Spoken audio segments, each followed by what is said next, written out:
Welcome back to Late Edition. Loads of front pages to get through, but I just thought I'd bring this to your attention. Here is the astonishing moment. An Australian senator wore a burka in the Senate.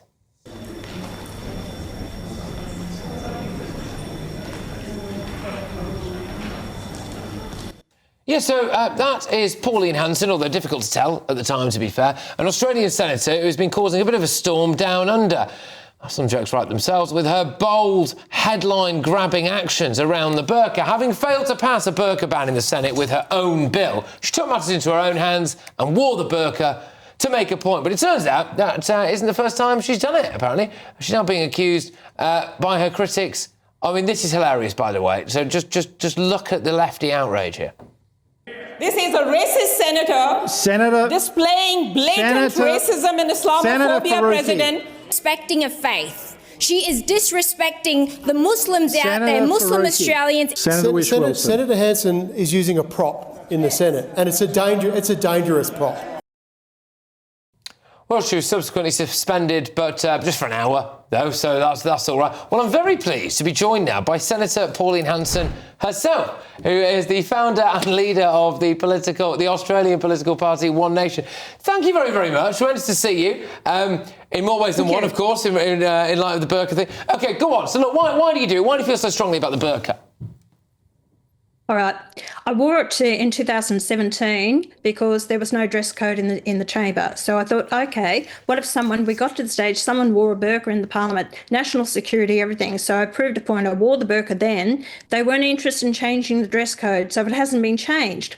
So 8 years on, I went to introduce my bill, which is a criminal code, to ban the burqa and any full face coverings. And I put that up. I got one line out and they shut me down. No, denied me the right to introduce my private member's bill. So I thought, OK, you won't ban the burqa. Well, I went up to my office, grabbed my old burqa, OK, so I got it in the cupboard, and I put it on, and I thought, you won't ban the burqa? Then I'll wear the burqa in Parliament. Well, didn't that upset them? And to say, that I disrespect the Parliament, they wouldn't allow me to debate the issue on the floor of Parliament on behalf of Australians. Now, the support I have received has been absolutely fantastic, tremendous support from the general public. And it's these woke wankers out here that are actually, shutting us down. We can't have the debate. If they actually wanted to debate the issue with me, allow me to introduce the bill, debate it, and then go to the vote. They wouldn't allow me to. Our democracy is gone. Look, it's late in the evening here, and I'm assuming that everyone watching is an adult. Just a little apology for some off-colour language there, but hey, emotions are running high over this very important issue, aren't they? Can I just say? Yeah, I'm sorry. I do apologise. I withdraw that I've offended anyone. Honestly, I don't think anyone's going to be offended. It's fine. So why does it matter so much to you? So, a lot of people will be saying it's huge issues out there. We've got a lot in common, our two great countries. I have a huge amount of respect for the Australians. And, I do hope that is reciprocated. Tremendous allies, shared history, all of that stuff. Hello, I'm Bev Turner. Now, it can feel like the money in our bank accounts at the moment does not keep up with the cost of living. And maybe there's a solution. I'm here today with the CEO of TallyMoney, Cameron Parry. Cameron, what is TallyMoney? Well, Bev, with TallyMoney, you get a current account and a debit card, but instead of pounds, you use milligrams of gold as your everyday money. So why gold? Gold traditionally is a great store of value. It has, on average, gone up at over 11% per annum for the last 25 years against the pound. It's tripled in value in the last decade, and in the last 2 years alone, it's increased by 50% against the pound. Banks' savings products just can't compete with that level of growth. But this isn't just about gold. This is about a currency that you guys have created at TallyMoney. Explain it to me as though I'm an idiot. So, look, people need to be able to hold their earnings and build their savings in a money that retains its value and remains in their legal control and remains theirs to access, away from government control. Great. You had me at not exposed to government control. You should feel safe and happy with your money. You should have peace of mind the more money you see in your bank balance, and that's the type of thing we're trying to deliver, and give people choice in the type of money they get to use every day. Brilliant. Thank you so much, Cameron. Thank you.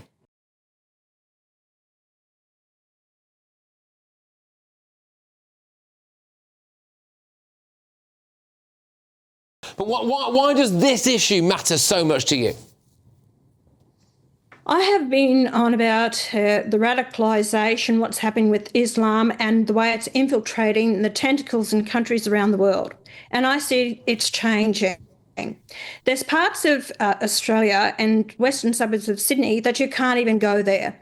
One of my staffers went there into a shop and was asked, "Where's your husband?" Or you see women that are completely covered up. There's no job prospect. It's about women's rights as well. A lot of these women are forced to wear the burqa purely based on it's controlled by the men. They want to suppress women, control women. And yet you have these same politicians who are out there fighting for the rights of women. Where's the rights of women that men are forcing them to wear the burqa? There's a case here in Australia, a woman was telling me, she said, I was observing this woman in the burqa with an 11-year-old boy child. Because that woman was showing some ankle, the boy was then saying to his mother, he was going to tell his father that she was showing some ankle, and the mother was just distressed over it. This is how bad, it's getting to the stage in Australia. I see what's happened to Britain over the years, also France and Canada as well. I do not want that to happen to my country. And we're at a stage now, we've got 4% of Muslims, about 1 million. You have a lot more in Britain, and France is lost, completely forgotten. You can't ridicule, you can't say anything. I'm not opposing the faith. I respect people's opinion to have, their faith. But with Islam, it's not just about the faith, it's politics that then infiltrates into our system. And in parts of Australia, we're now seeing Sharia law. What I learned about Britain, you've got over 1,000 Sharia law courts. You've got parts of Britain... It's about 850, I think. I think we're the Western capital for Sharia courts by the last count, yeah. Well, 85 Sharia courts, not 150, I want to actually have my say now, so it doesn't get to that point in Australia. I value our culture, our way of life, and I've always advocated people to be treated equally the same. My bill also said to ban full face coverings. We now have protest rallies on the streets. We've got people in full balaclavas. We've got Nazis that want to wear it. We've got people, crimes that are happening because of wearing these full face coverings. Let's do. Well, when people look, because obviously you then got a verbal bashing by some of you've just seen us play some of those clips out there. People just saying it's open racism, right? That's what they said. How would you respond to that? They've got nothing else to throw at me. If you really had a debate, then let me put up the bill and then debate it on the floor of Parliament why I'm wrong. But they've got to throw out Islamophobic, you're racist. I've copped that for years all the time, where I call for equality for all Australians.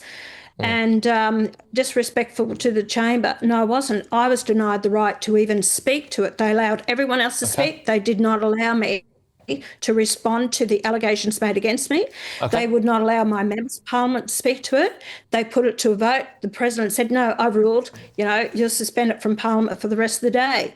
The due process was not followed. I'm denied that. And this is our democracy. This is the heart. And I have a right as an elected member of Parliament. Let the people judge me. I'm not going to let these people here who have their own agenda tell me what to do. Well, Senator Pauline Hanson, thank you very much. It was really, really interesting to have you on, so I do appreciate you coming on as well. As the founder and leader of the Australian political party One Nation. Well, I mean, there's quite a lot to unpack there, really, isn't there? Andy, what do you make of that?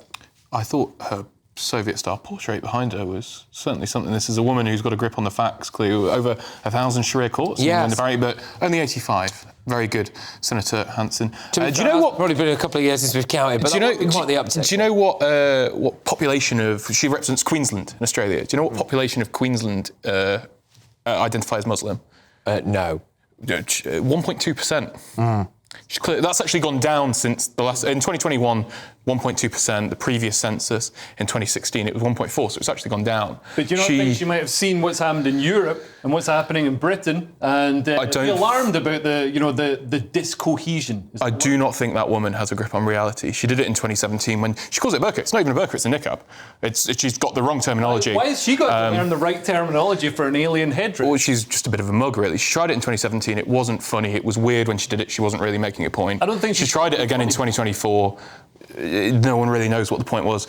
I mean, well done. She probably got a couple of applauses. I hate to be pedantic about Islamic headdress here. I'm sure you do. I am being told reliably that it is in fact a burqa. Is it? Not the niqab. Well, we'll need to go to an independent fact checker. Yeah, well, we could take it to a Sharia court, actually. We shall. Well, there are thousands, according to this well-established woman. Apparently, the hijab has a slit in it, whereas the burqa does not. So the niqab has a slit. The niqab is the one where you just see the eyes. She's clearly thought about this very deeply. Can I just in a very serious point. You, as a left-wing person, defend the burqa, which is an obvious symbol of women's subjugation? I haven't defended it. I think she's a bit of a loser and a bit of a weirdo for trying to make a big point about it. You salute her attempt to draw attention to it. I don't salute anything. I think she probably got a bit of an applause on Sky News Australia, maybe a bit on Fox News and a bit here, and that's about all she's achieved. Do you respect her right to make a protest against women having to wear, due to societal pressures within that community, a full face cover? Yeah.